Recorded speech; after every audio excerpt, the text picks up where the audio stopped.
Yeah. Adam, November Blu-rays. How's it going? Yeah. Well, how do I intro this topic? It's always a difficult segue, isn't it? Moonlight, about a boy that comes out. Speaking of coming out, what came out on Blu-ray this month? Yeah, there you go. What Great turkeys segue, came out on Blu-rays this week? That's true. Actually, there's some pretty good stuff. I'm going to be honest with you, and I still haven't quite made my way through all the review discs. Full confession. There's a big stack of them, which I guess is a good problem to have, but yeah, especially for a collector like yourself. Yeah, this is true, and it's. By the way, Adam, I gotta tell you, because you listen to that Oscar podcast with Warren Beatty. The Hollywood Reporter does.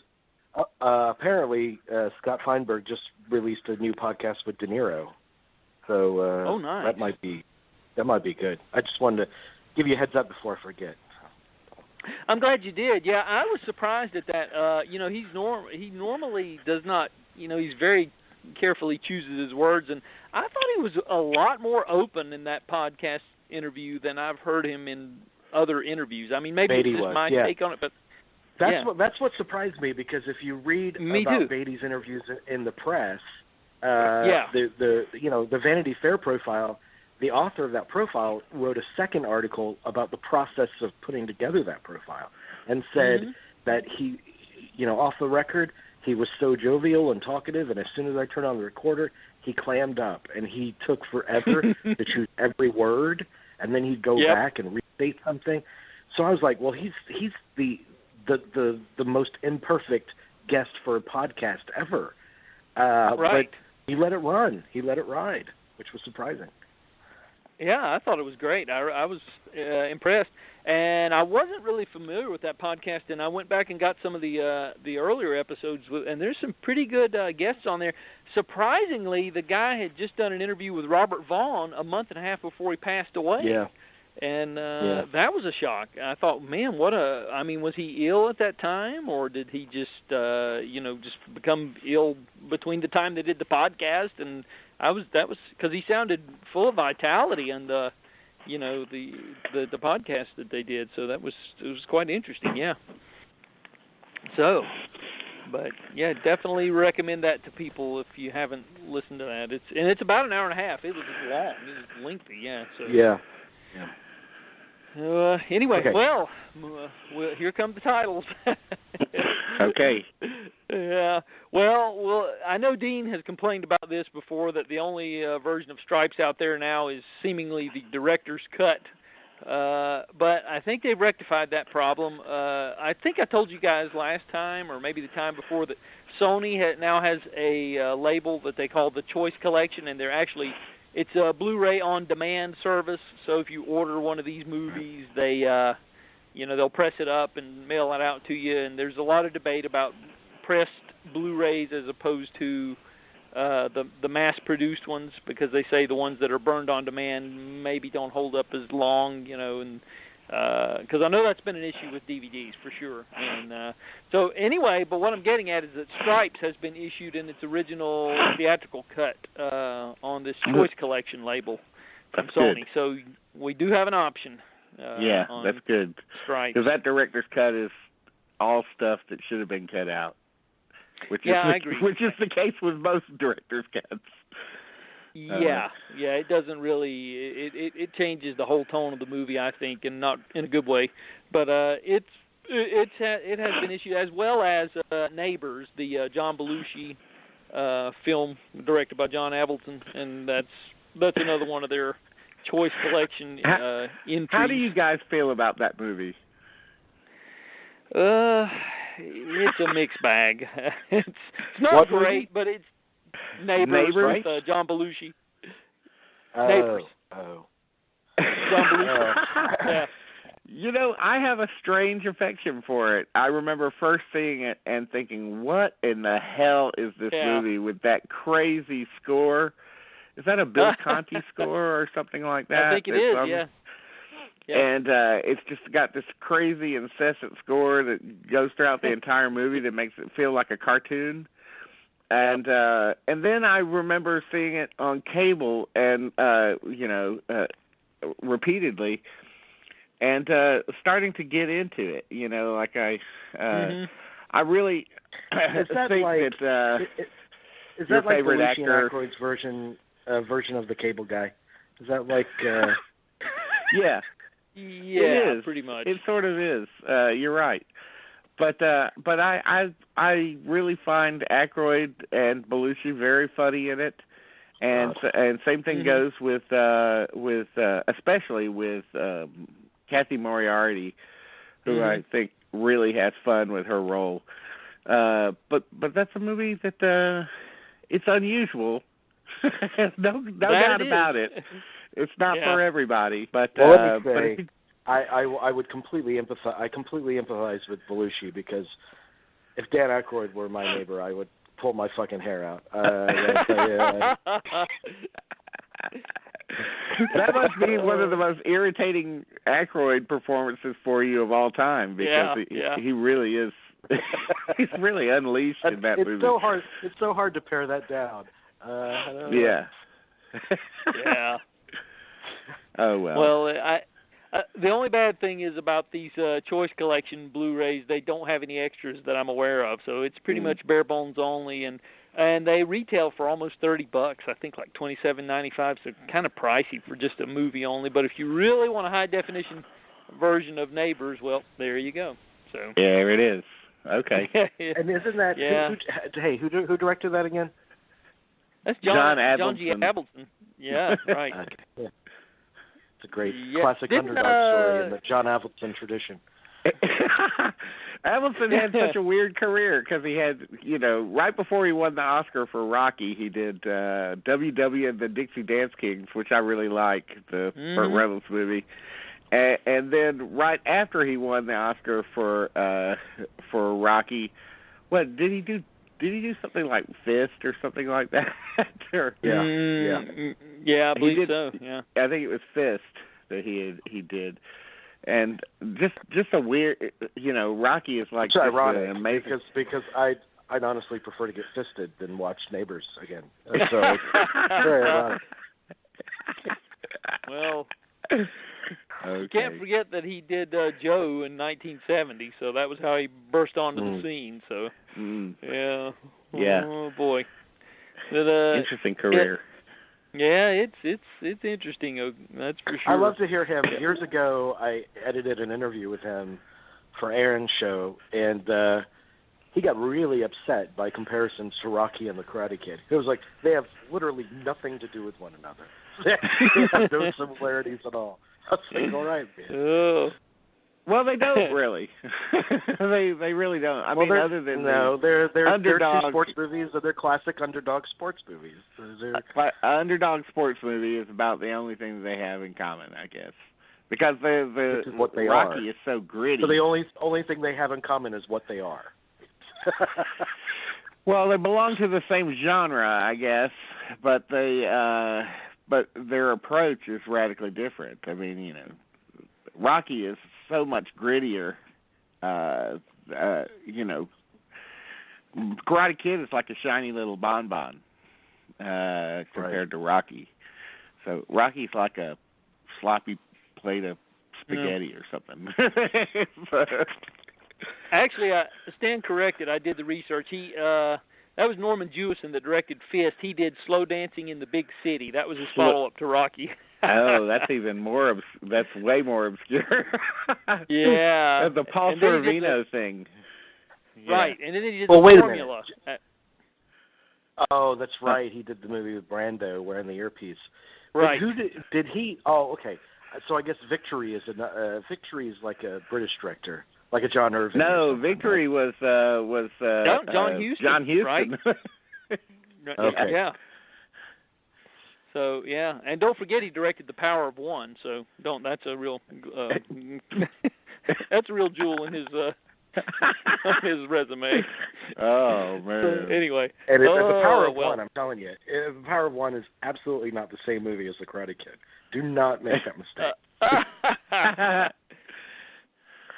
Although I kind of have some affection for Lean on Me that he did with Morgan Freeman, so it has its moments.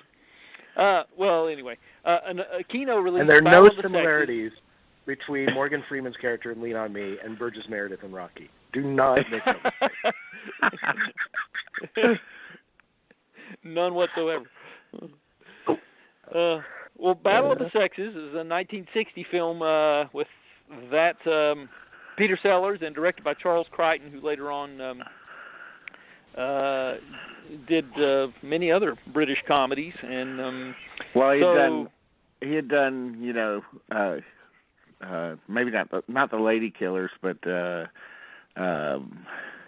of course, he's probably most famous for Fish Called Wanda. Right. Yeah, that's true. Yeah, later in his life. Yeah, but he'd been doing British comedies all through the 50s and 60s. So yeah, I've never heard of that one. Yeah, supposedly it's pretty good, although I've not seen it, I have to admit, but I hear good things. Beautiful Blonde from Bashful Bend, that stars Betty Grable, and that's from 1949. That's another Kino release and directed by Preston Sturges, so it's one of his comedies, also with Cesar Romero. So and there's another one, and I know they released these as separate discs a couple of months ago, but they paired them together as one release. Snoopy Come Home and Boy Named Charlie Brown. Paramount has opted to put those together, so for the price of one, you can get both of them. Oh, good. Actually, so yeah, I need to get. That's one I did not get as a review copy, so I need to pick those up. And Not Another Teen Movie is another one of the Sony Choice Collection releases. I'm not sure anybody was clamoring for that, but zero interest. Yeah, and the Polar Express has been reissued yet again as a steelbook. So, oh my God, vomit! Yeah. A book that reflects the life in the character's eyes. It's awesome. I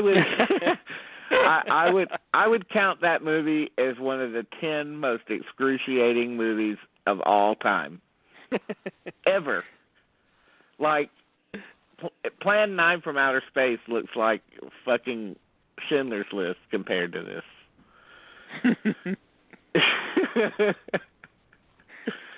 The worst. Yeah. I saw it in IMAX on a domed screen, so that was my only experience with it. So, and that was enough. Oh my God, when they're singing about the coffee and everything. Yeah. Oh. Yeah, that was painful. Enough. Yeah. Oh jeez. So do you guys know anything about this new animated Batman release called Return of the Caped Crusaders? And I guess the main gimmick here is that they've Adam West and Burt Ward have returned to voice the characters in this, and it's brand new. It's like a new animated film, but they brought them back, and it's that old style of animation too. It's that old sort of filmation kind of 70s style, Yeah, to it. And the thing about it is, and I was told this by somebody who watched it. I have not gotten around to it. But I was told that it's very disconcerting at the beginning when you start watching it because you're used to the old, Burt Ward and Adam West voices, and they're now in their 80s. Right. So when you start watching it, you're you're Batman, but you're hearing an 80-year-old Burt Ward and Adam West doing the voices, and it takes a good 10 to 15 minutes to get acclimated to that. And then there's the script that had to make concessions for that, like the part where Batman asks Robin for where his Flomax is. It's like weird. It's right there on your utility belt. It's right there. Oh man. But I think that would be interesting to watch, if for nothing else, to see how that blends. Their voices now blending with this animation might be quite an experience. But it looks anyway. good. I thought it looked good. I saw a preview for it, and I was like, hey, at least they. It looks like they tried, at least. Yeah, exactly. Well, another title that might be of interest, speaking of superheroes and such, Doc Savage, Man of Bronze. With Ron, is that Ron Eli? Yeah, the old Tarzan from the late 60s. Right. Yeah, that guy. And this was supposed to be, like the first of a series of films, and this was the only one they did, kind of like Remo Williams. It didn't take off, and this was the last film from George Powell, the famous, producer, director, whatever. And this was his last. And it's kind of sad that this was the way he went out, because it doesn't really hold up. I'm going to be honest. I hate to say that, but if it's you no Naked Jungle, is it? No, definitely not. But for some reason, Warner Archive has seen fit to put it out there. So if you must go back and revisit Doc Savage, Man of Bronze, well, there you go.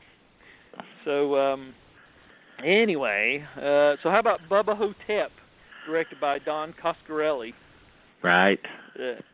That I've been meaning to get the this is off the top. Well, I mean it's related, but I've been meaning to get the Phantasm remastered. Have you seen that? It hasn't come out yet on disc. Yeah, it's coming out in December in a week or two. No, I haven't gotten my hands on it yet. Okay. I don't even think the review copies have gone out yet, but it's coming out. Okay. I have a friend that's a huge Don Coscarelli fan. And so he was delighted, above all of our guests, he was delighted when I told him that we had him on the show years ago. But he knows Phantasm backwards and forwards. And he went to the theater to see that remastered Phantasm. And knowing the movie as well as he did, he said there were details that he'd never noticed before. The vivacity of some of those images were shocking to him. Yeah. I still think it's one of the great horror films, and I feel like it still holds up. It doesn't feel dated or anything to me. I have tremendous affection for it, and I feel similarly about Bubba Hotep too. I mean, I don't think it's as great a movie, but it is massively entertaining. It's got two really terrific performances in it from Bruce Campbell and Ossie Davis. Just a strange pair of dudes and to have in a movie together, but I think it really works. Have you seen the new one, the Phantasm Ravager? I haven't gotten around to it yet, but I watched the first 30 minutes of it, and I sort of lost interest. But it's got it's all right. I mean, I really haven't responded very well to the sequels at all. I like it better. I like Phantasm just fine as a standalone movie. I don't think it needs a sequel or anything. And is that dude still alive, the old man, or he must have died? No, he died this year.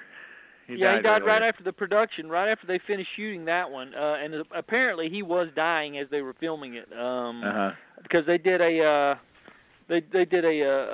interview with him on I'm trying to I forget what that podcast is, but anyway, there was an interview with him when they released that on video, and they said the director of it, which Coscarelli was he wrote it, but he got a collaborator to direct it, and they explained that he knew the end was near, but he pressed on and they got it finished.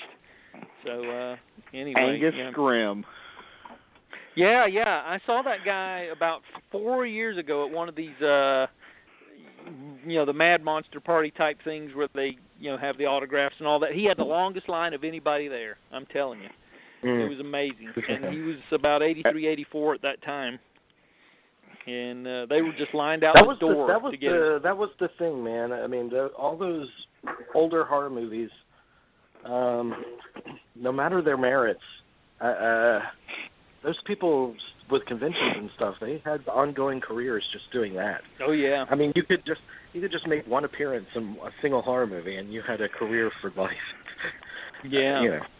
Interesting. And the interesting thing about him is he actually had a second career writing liner notes for albums. Yeah. And so that's what I always thought that was surprising. Did he win a Grammy or something?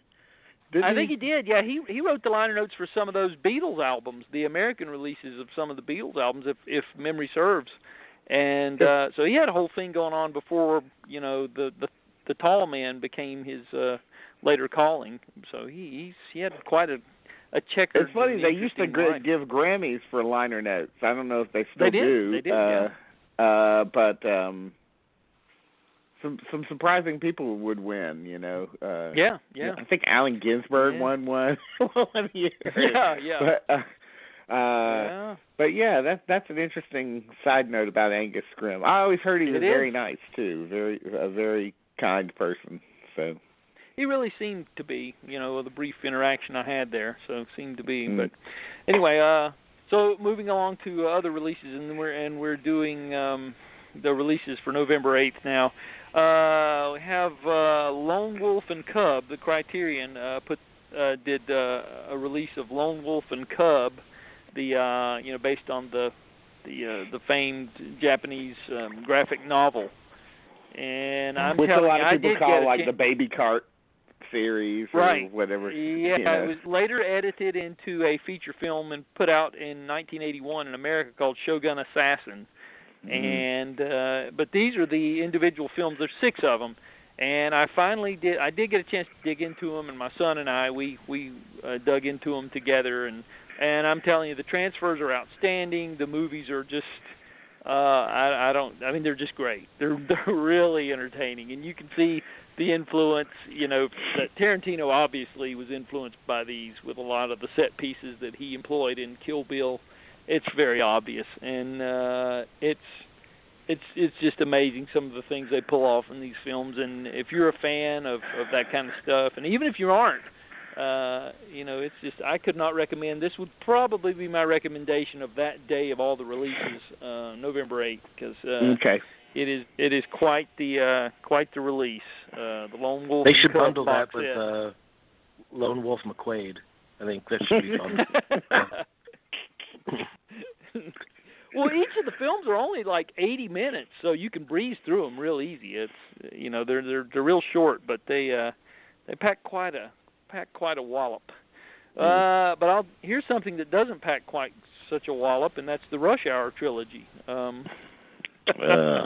comparison, I've never sat through one of those movies. I just cannot. I'm not the Chris Tucker thing just turns me off completely. I can't even look at the guy, so can't listen to him. I saw the first one and it was tolerable, but I think it seems like Max von Sydow turns up in the last one, I believe. Oh no! Polanski's in the second one, isn't he? Polanski's in the second one. Yeah. What? Yeah, we're not kidding. It's true. Yeah. What is he? Is he a police officer or something, like a police detective? I'm not sure. I didn't see it. I just knew he was in there. Oh my God. Yeah. Wow. Well, because he and Brett Ratner are really close. So Brett Ratner. Yeah, that's true. They are. Yeah. We're filming in your neck of the woods. Would you like to be in our movie? I mean, that's how I knew. Brett Ratner about Roman Polanski. Yeah. Brett Ratner must be the biggest schmooze artist in all of Hollywood, because he seems to know everybody. Well, he is, but to his credit, because I know people like to shit all over Brett Ratner. He unlike a lot of that breed of directors, he actually does know his Hollywood history. He does know his movies. He does. Yeah. And he is a student of these guys. He doesn't employ them for any of his own movies in any meaningful way, but he's still respectful of the history. Well, that's something. Yeah, they should have had a subplot with the Roman Polanski police detective character in investigating a case of statutory rape. That would have been great. That's a little too on the nose, even for Brett Ratner. Oh boy. Anyway, okay. Well, Taxi Driver has been issued in a 40th anniversary edition with a new 4K transfer, and there's new extras, there's new interviews, And so if you are a taxi driver completist, well, here you go again. So I think it's going to keep it have that? Does it have that Tribeca Q&A on it? Is that what's new on it? I do believe so. Yeah, I think that's on there, and there's some other stuff too.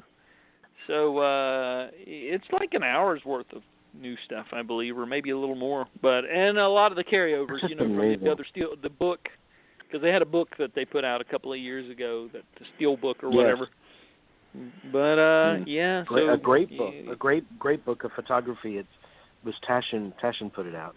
But I mean, that's one of the best movies ever made.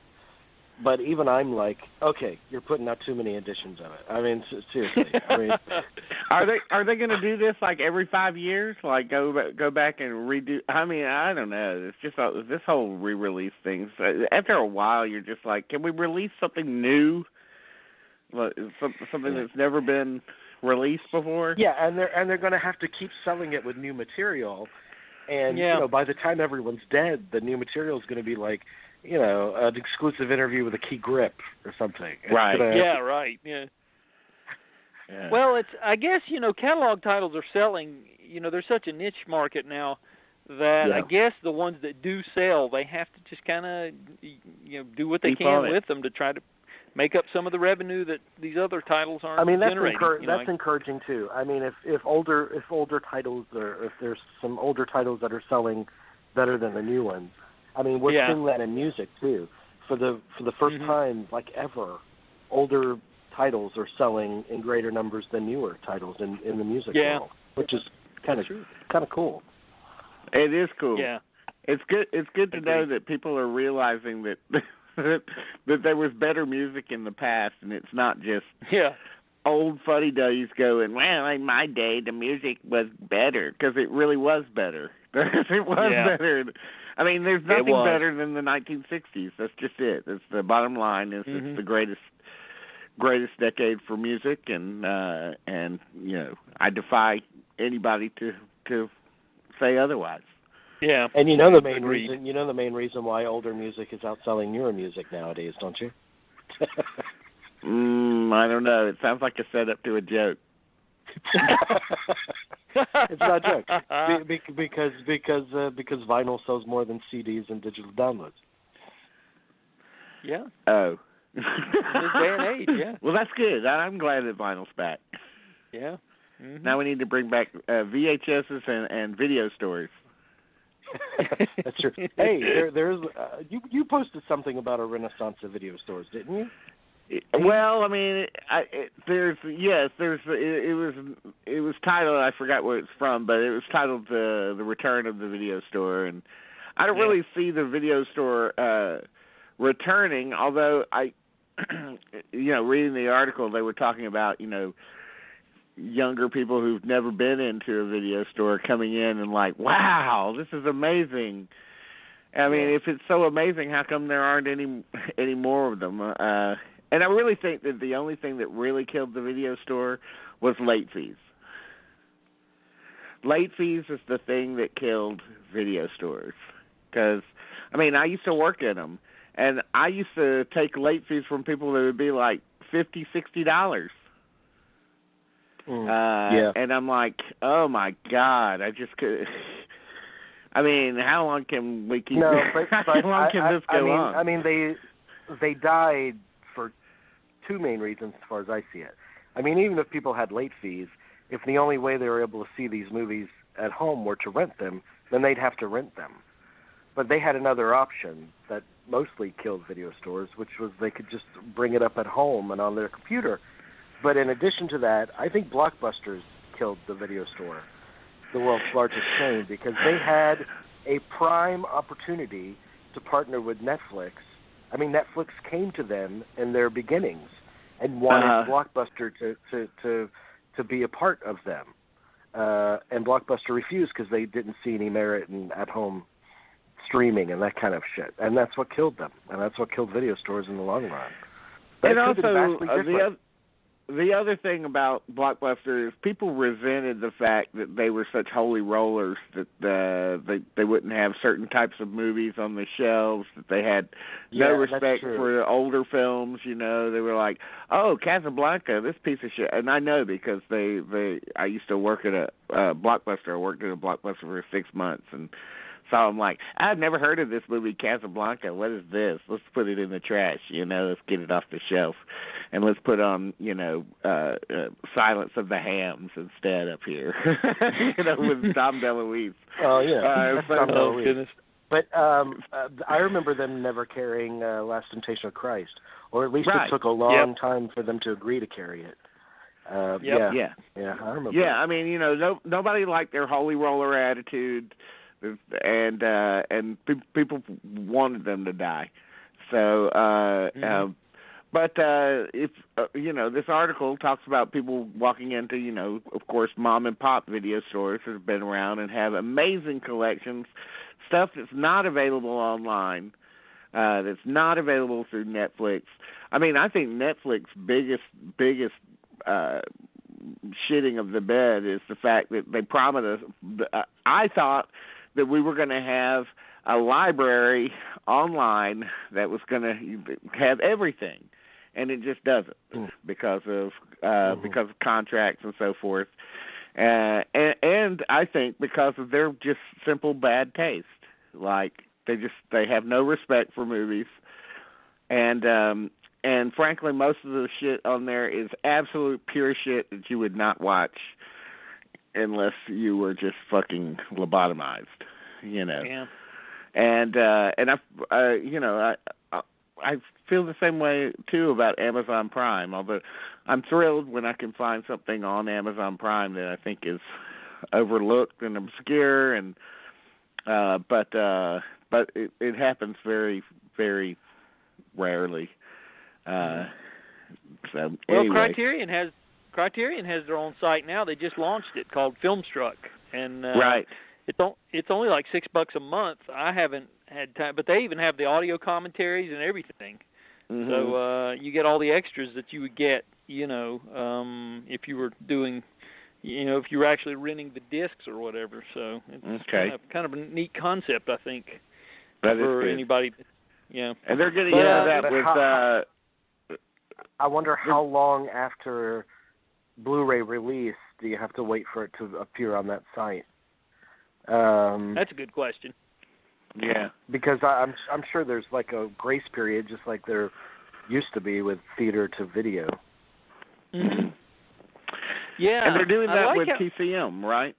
They're doing that with Turner Classic Movies. Right? They're partnering up with them. Yeah, and I like how they're curating it. I mean, if you go on there, you can actually click on a director, and they'll have like a huge chunk of a director's work. Like if you click in, like there's a Kurosawa section that has a bunch of his stuff. Yeah. It's good stuff. I mean, they're like anything, any startup, they've got kinks to work out. But I think it's a good. They're heading in a good direction. Let's put it that way. So. I would. Well, that's better than Netflix. I would love to see Dreams in HD. Their remastered version. Oh, no kidding. Of Dreams, because what a gorgeous, beautiful, colorful movie that is. But I watched, this is on topic because you're talking about 60s music and TCM. I watched a couple of things on TCM. I love it. It's my favorite channel. But I rewatched Woodstock because they played that again the other day.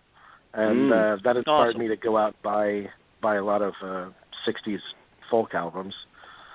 Like Richie Havens, and I can't find the original Woodstock though on LP. I mean, it's out there, but all of them are in such poor shape. But I did find Woodstock 2.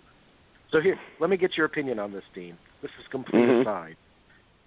So eventually, I will have the first Woodstock on LP. So I'll have Woodstock and Woodstock 2. Woodstock is technically a soundtrack, and that goes in the soundtrack section. But Woodstock 2 technically really isn't. But I don't want them separated. I would put it in the soundtrack. Okay. Yeah. I would put it in the soundtrack because it's related. Then that's what I'll do then. But the other thing I saw on TCM was a Louis Malle documentary from 1985 called God's Country, and I liked it immensely. I really did. Mm. He said they I think PBS contacted Louis Malle and said, you can do a documentary on anything you want and we'll pay for it. And so he started to do something about the largest shopping center in the country or something, and he didn't like the footage he was getting. So a couple of days later he kind of packed up his gear and was driving out of the area and drove into this community, Glen Cove, Minnesota, and started filming interviews with the people there. And it's just a portrait of small-town America in 1979.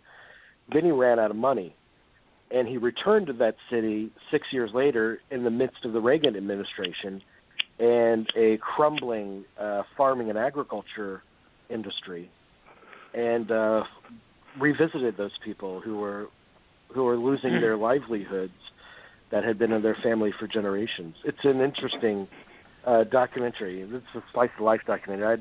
I really loved it. So, all right.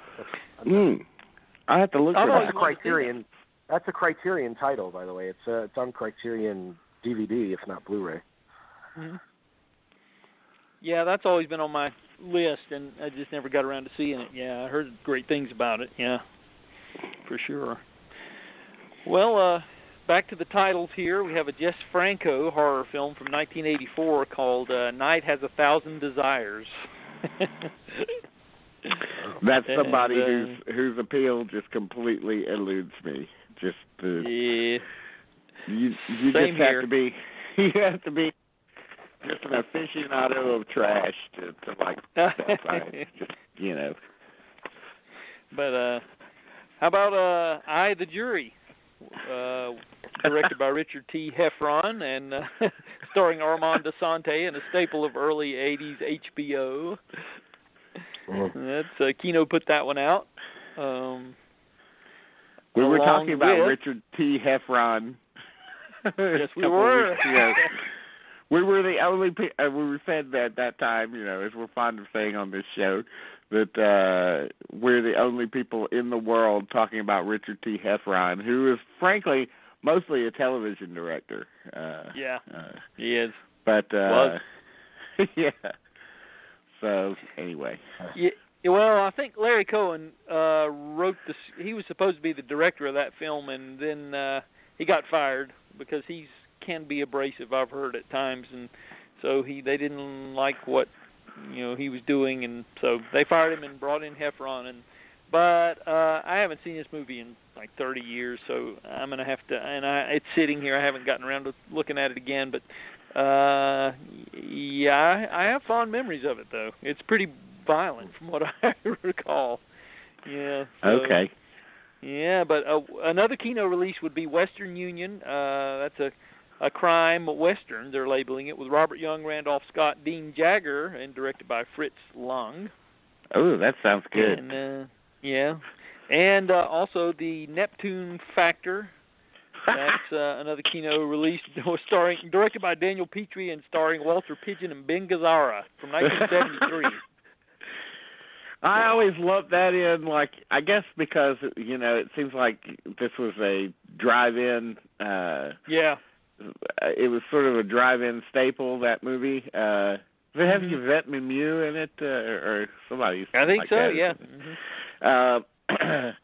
But I always sort of always see that in a double bill with Damnation Alley, two really awful mid-70s sci-fi movies. But of course, Neptune Factor is all underwater, and it has a lot of terrible special effects in it. And so again, if you're aficionado of trash, I guess that's. It always feels like a lot of this stuff that's coming out is just for people who like bad movies. So okay. Yeah. Well, The Goodbye Girl, this is actually a good film. Warner Archive has put out Neil Simon's The Goodbye Girl on Blu-ray. So I don't think there's any extras there, but it is available in high def. So it's still a sweet movie. Yeah, it is. I have affection for it, even though it's sort of guilty. I feel kind of guilty about it, but. Because it's just basically, how many times did Neil Simon do The Odd Couple over and over again? It's always right. just two vastly different personalities been thrown into a room together, you know. But I guess that's what comes from living in New York all those years, you know. You get thrown into situations with people in New York that you wouldn't in real life or whatever. So, well, moving right along to November 15th, the following Tuesday, we have The House on 92nd Street, directed by Henry Hathaway, and starring Lloyd Nolan and Leo G. Carroll. So that's from 1945, and that's another Kino release. And we have the Criterion release of Punch Drunk Love. First, that's the first of their Blu-ray Blu-ray releases of the Paul Thomas Anderson catalog. That the Criterion. Okay. So but so they're going to release all the. I don't know. I'm not sure. I just know this was a big deal because it was the first one in their Blu-ray catalog. The first time they've ever dealt with a PTA title. I would hope that somebody would get a hold of Hard 8 and put that out in high def because it was released on DVD, but it needs a spiffing up, so to speak, and maybe they would be the ones to do that. I hope, but anyway, we can hope. And a 20th anniversary edition of Space Jam, which I know we're all clamoring for that.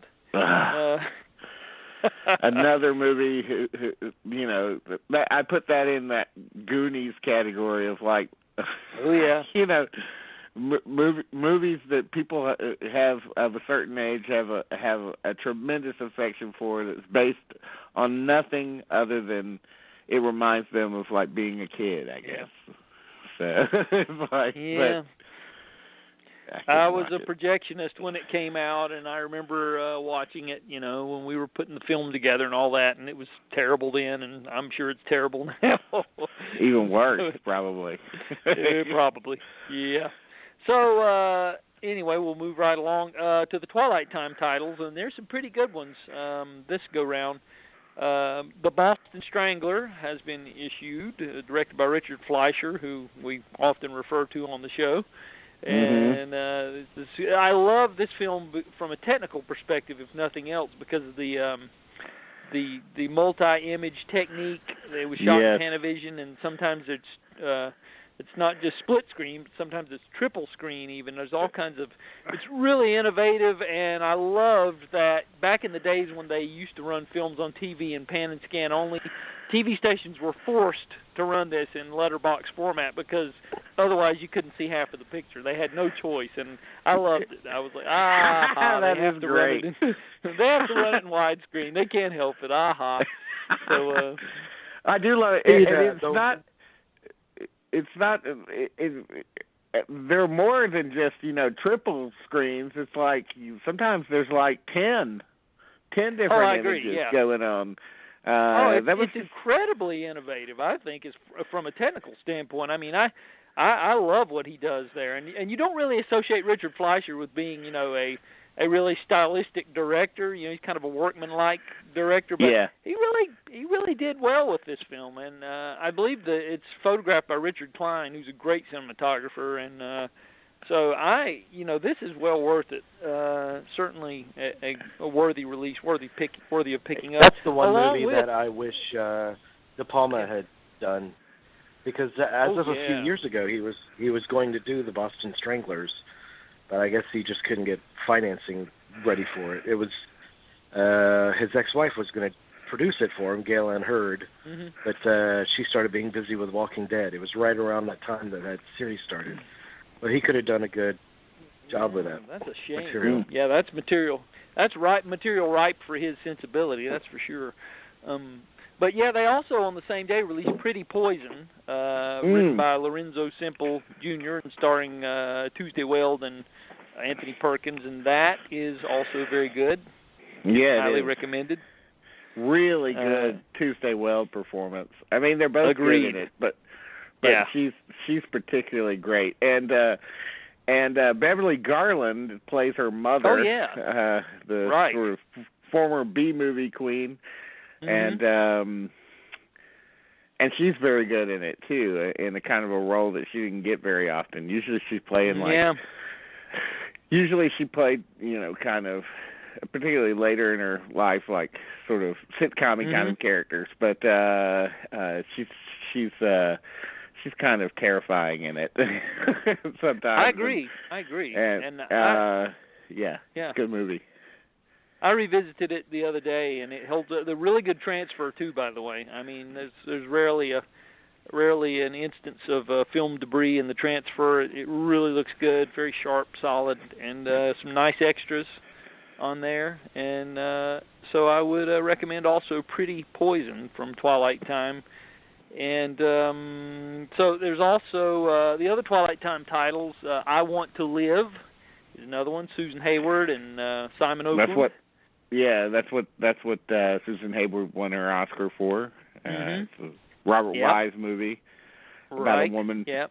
A woman. Her lead up to being, I guess she was the first woman who was executed or something like that in the gas chamber. Was, yeah.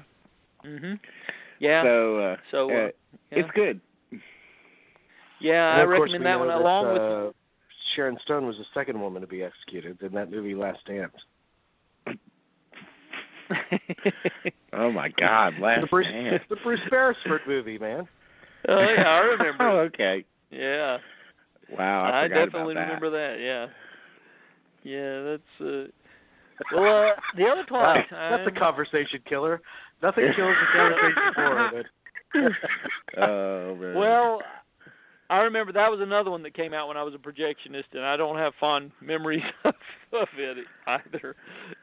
But wow. It's been a long time.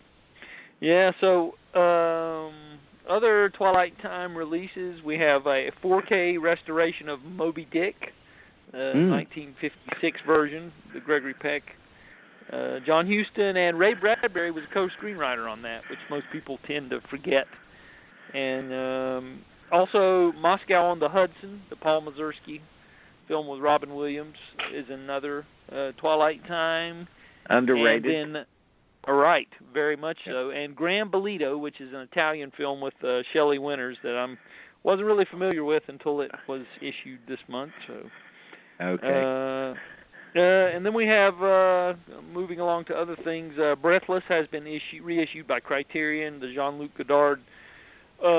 Previously it was issued as a digipack with the bundled up with Blu-ray and DVD together. Now it's just Blu-ray alone, and so they put that out. And along with, as you mentioned previously, Akira Kurosawa's Dreams. So those are out. Dead Ringers, Jeremy Irons, David Cronenberg, Scream Factory has issued that. That's what Jeremy Irons should have won the Oscar for that, not for Reversal of Fortune. Which I like Reversal of Fortune, but Dead Ringers is so clearly a superior performance and a better movie just in general. So. Yeah, agreed. So there's that, and the 1947 crime drama Elia Kazan's Boomerang. Kino has issued that. Now that is one that I got a copy of from Kino to review for Zeke Film, and I have to say that is a really, really terrific noir film, sort of a quasi-documentary kind of thing, which it kind of shares with The House on 92nd Street. They're both produced by the same person. Yeah. And they both have the same narrator, Reed Hadley. But Boomerang is I guess, people have seen Making a Murderer, the miniseries that was the documentary miniseries that was taking the world by storm about this time last year. And they wonder, well, how can this happen? How can this miscarriage of justice happen? Or, Boomerang just shows you that it's been happening all the time. It's never going to stop happening. Yeah, because cops get under. It's about a murder of a priest. They're trying to find the murderer of this priest, and in a small Connecticut town. It's also refreshing because it's actually filmed on location. It's not. It doesn't feel like it was filmed on an LA backlot or something. Right. And Dana Andrews is a state attorney that gets saddled with this, trying to convict poor old Arthur Kennedy, who has been nabbed. He says he's innocent, but they got a confession out of him by keeping him awake for a week, and and that's and it's based on a true story, by the way. So I mean, this is the kind of thing that's going to be happening forever because cops are under pressure from the press when a crime happens, and they feel like they have to get this thing done, and they don't care. Let's just get a guy in the prison, and that's it. And then we can say we've done our job. But Dana Andrews is there to put the kibosh on that. So very, very good movie, though. I think that Robin Givens is great in it, too. She's sexy. Oh, my God, Boomerang. Yeah. Love that song by Boys to Men always sold it to me, too. Yeah. As he's being wrongfully imprisoned and the Boys to Men start coming out, that's great. We've come to the end of the road. That is the moment thematically when he goes from a boy to a man. When he's oh, man. Yeah, they definitely came to the end of their road. Yeah. So, oh, man.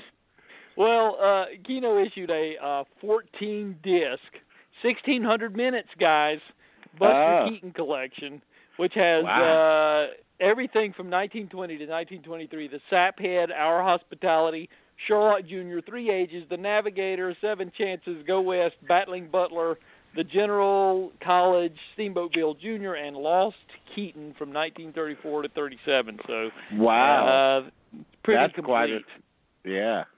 If you're a Keaton completist, or if you just haven't caught up with these, that's a good way to. Unfortunately, the price tag is $299 on Amazon.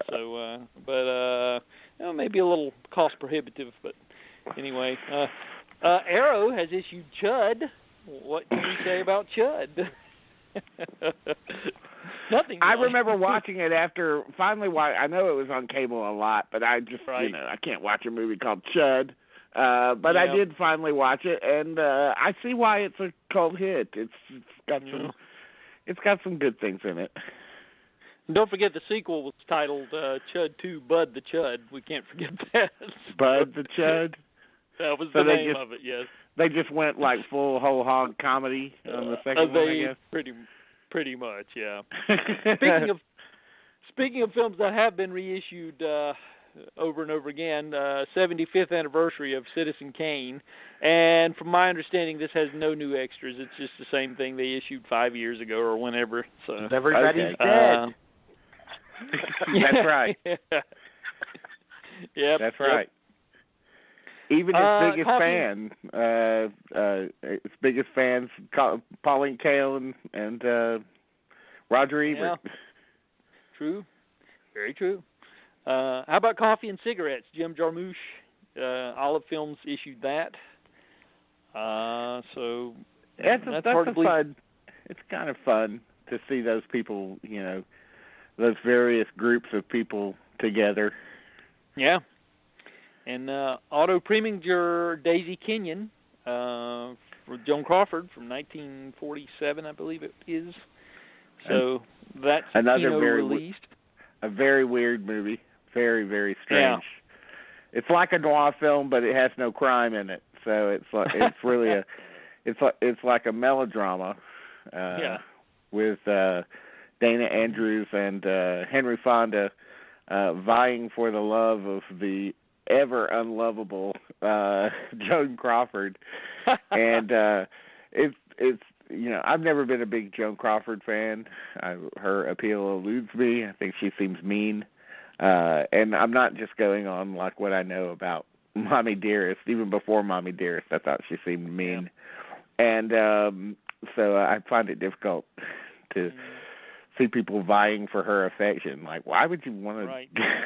Why would you want to be in bed with her? Ugh. Preminger made some oddball movies.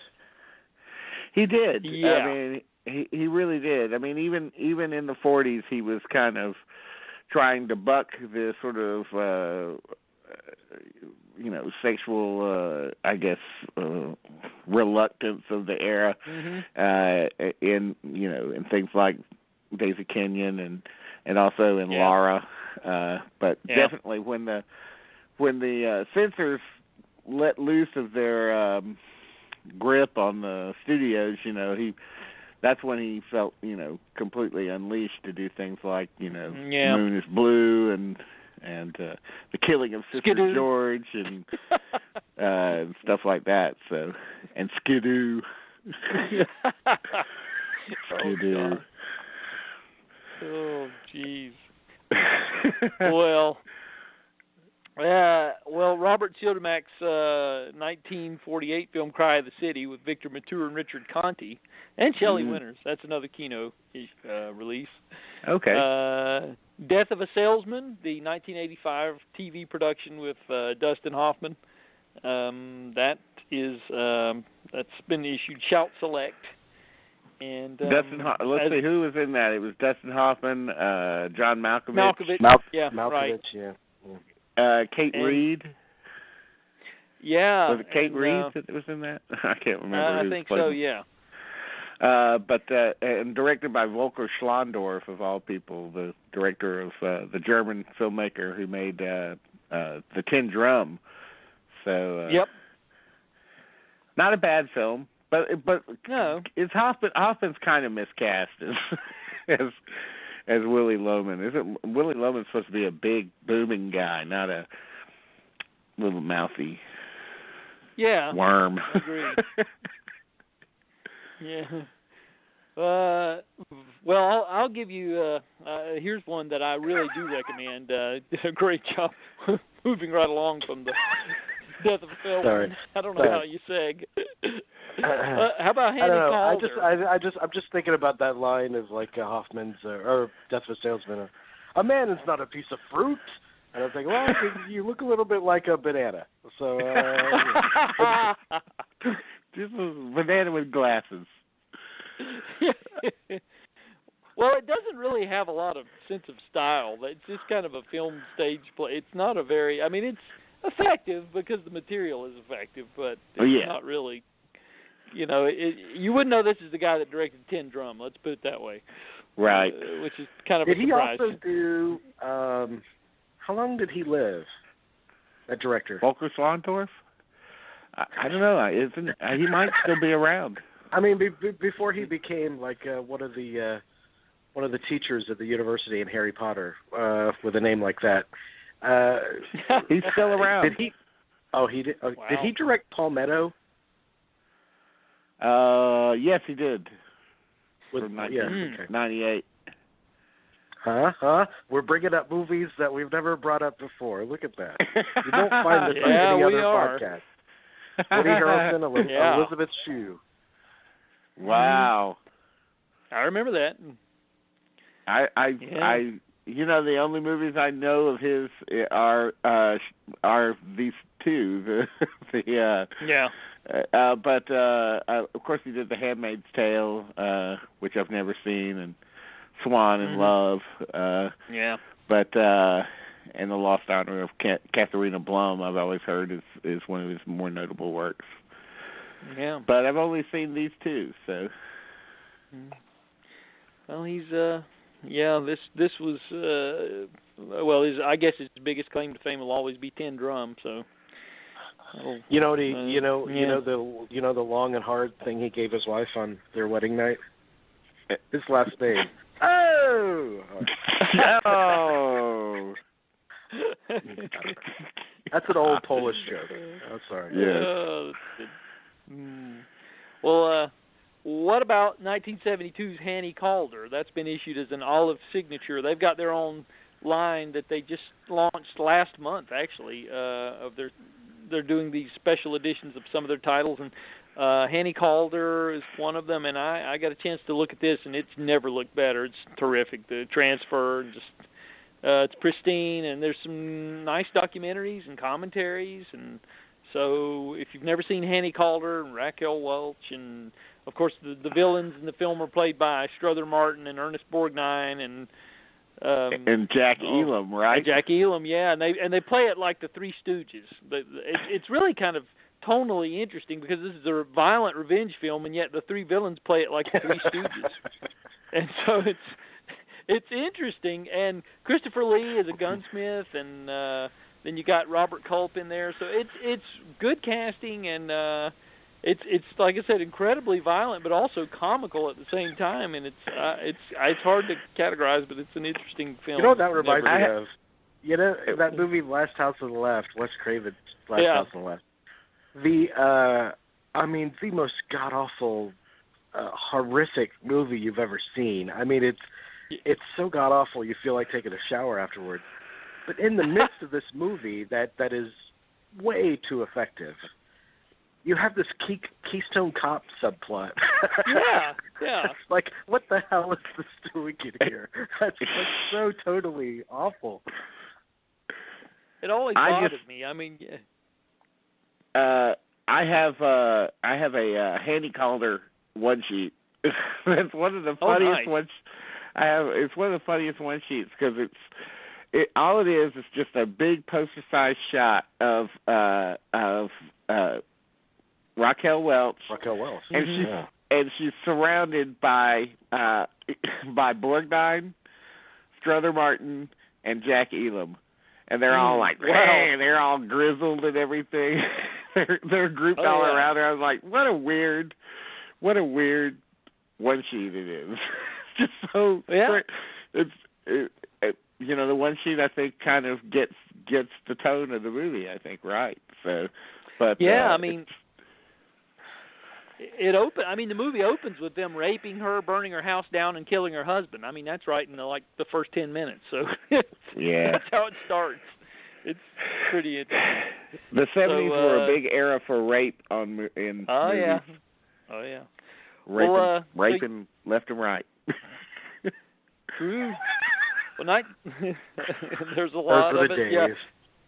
Those were the days. The 1953 Houdini with Tony Curtis, that's Olive Films, released that. And they also issued the 1948 version of Macbeth, the Orson Welles. Speaking of Orson Welles, this is another Olive signature release. And they put that out there. And they also did One of Our Aircraft is Missing. That's the Powell Pressburger film. And also...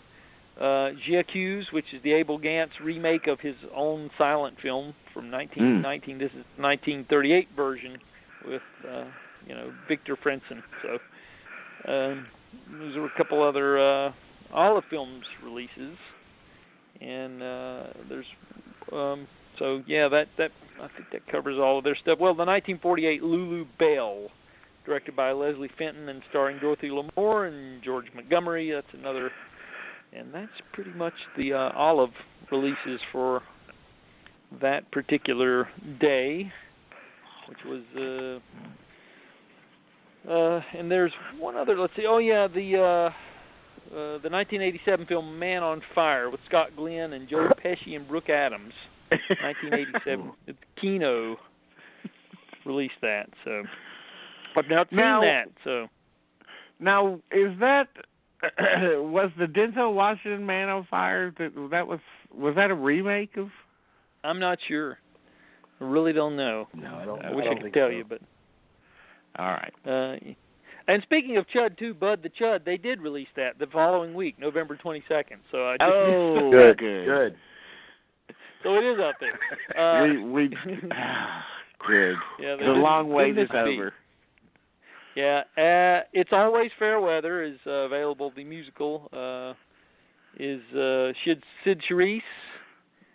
That's from that's been issued by Warner Archive, and we also have I Drink Your Blood from Grindhouse Releasing, So that's the one where the kid injects the meat pies with rabies or something. Right. And and everybody feeds it to the bikers, and they all go nuts. Exactly.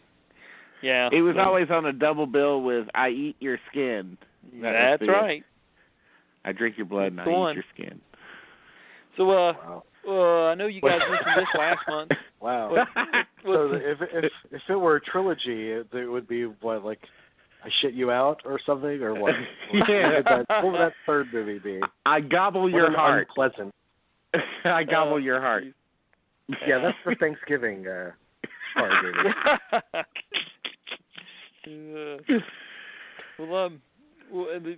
Well, there's quite a few on this day, November 22nd. That was last Tuesday. That did One-Eyed Jack's finally made it, the 4K restoration, the Criterion.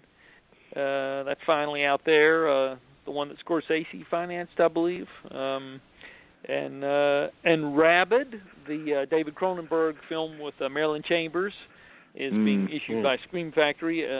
The Lionsgate, they've been issuing these old Vestron video titles. We talked about this. Return of the Living Dead 3 is their release this month, the old Vestron video titles.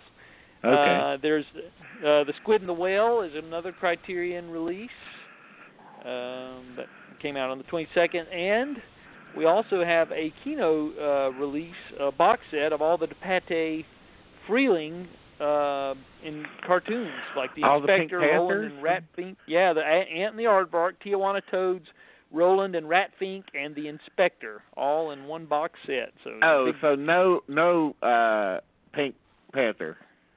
No, just the other ones. Yeah. Okay, so it's got the other ones. I always liked the Ant and the Aardvark. I thought that was yeah, those are pretty good. Pretty particularly funny. I mean, it's funny that the Ant has sort of has a Dean Martin quality to his voice. Yeah. And then I guess the Aardvark had like sort of a Jackie Mason type thing going on. But I always found that to be an interesting choice by them. Yeah. Dean Martin and Jackie Mason together. But I enjoy the Ant and the Aardvark. I did as a kid. I don't know if the others I don't even remember. I mean, I know the Inspector, but I don't remember Tijuana Toads and yeah. Yeah, there's a box of them in case you're interested in. The 1942 horror film The Undying Monster has been issued by Kino, and Shout Select has issued To Live and Die in L.A., a special edition of the William Friedkin film. That's a movie I'd like to watch again. It's good. I'd like to watch that. It holds up really well. Yeah, I think it does too. And so now we're on to next Tuesday, the 29th. Did you know? I heard something interesting. Did you know the first date movie O.J. Simpson went on when he got out of prison? No. What is it? The first movie he took a date to was Jade.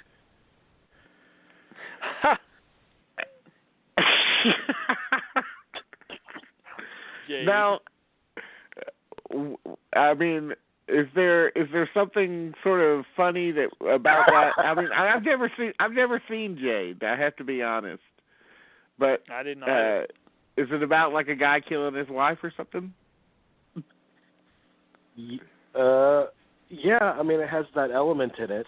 I mean, it's about sex and murder and all that kind of stuff. And yeah, it's just that's an unusual choice. It's just astounding that we can pinpoint the ticket that was sold for Jade, because it did gross like $12. So, and it belonged to OJ. And secondly, that it was this big murder thing, and he took a date to it. I mean, if I was that date, I'd be scared shitless. Could we go see like All Dogs Go to Heaven or something?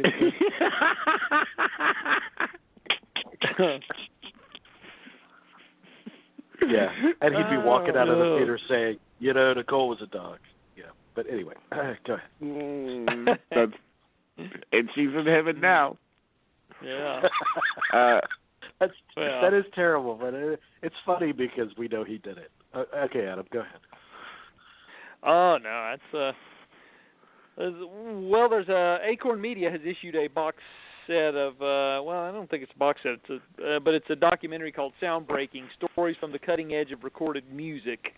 And which they're showing on PBS. It's excellent, by the way. Right, yeah. I've been hearing good things about it. But it's if you want to, you should definitely watch it.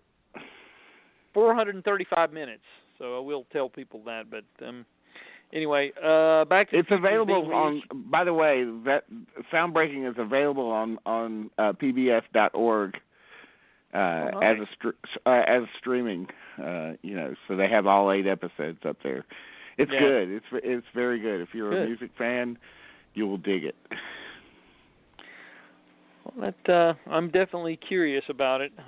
But the Back to the Future series has been issued one more time, The Complete Adventures, and I think this even has the animated series in this one. I'm not 100% sure, but I think that's how they're trying to market it this time around. But at any rate, it's out there, as well as Richard Lester's 1984 film, Finders Keepers, with Michael O'Keefe, Beverly D'Angelo, Louis Gossett Jr., and Jim Carrey. Jim Carrey, okay. It's one of those early Jim Carreys. Okay. Yeah, so, and I think the only other thing left is we have to do a Vinegar Syndrome release. We always do, and it's this.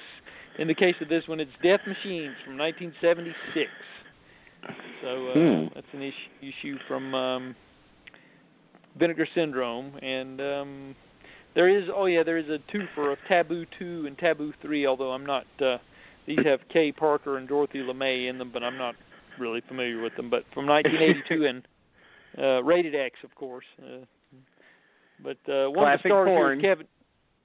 Yeah, it says one of the stars here is Kevin James also, but I'm assuming it's not the Kevin James we all know. So. I hope not. I hope not as well. I'd rather not think of that, but anyway. So we'll leave it on that note. But he really is the King of Queens. I mean, as soon as you see the movie, you know why. One other title I did forget. I just noticed one. Time After Time. The Nicholas Meyer Warner Archives has issued that. That's one I missed. That's a wonderful movie. It sure is. Yeah, it deserves to be revisited. I would recommend that. So great stuff.